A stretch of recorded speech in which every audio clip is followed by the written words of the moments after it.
Hi, Darren. Hi. I'm Emily Means from KUER. It's great to meet you. Nice to meet you. Like was mentioned during the debate, a Democrat hasn't held this seat for many years, almost 40 years.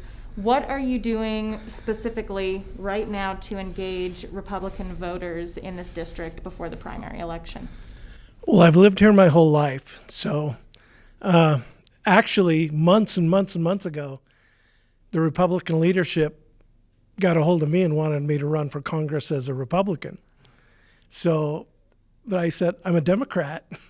And so most of my friends, a lot of people that I've interacted with, and the governor and the Senate and the House, I deal with them a lot. And so I have wonderful relationships with my Republican friends and absolutely feel confident, more confident in winning the general election in November than I do in June.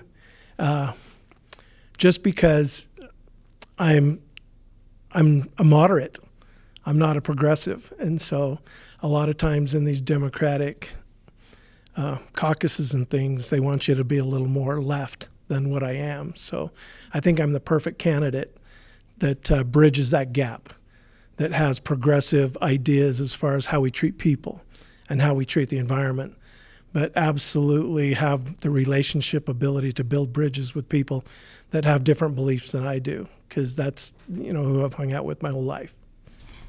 I just wanted to ask, how do you feel like you did, and what do you think is going to differentiate you as you go into the June primary and to maybe advance to the general election?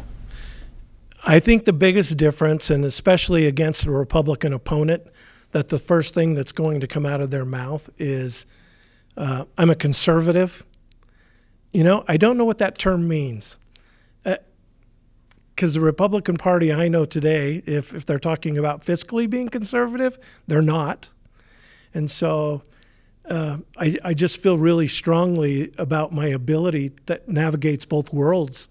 And so having lived a Native American life, having lived in those communities that have been marginalized, and having succeeded and having a seat at the table has given me an insight to how you really get things accomplished going forward. And so I feel confident in my abilities to be able to do that.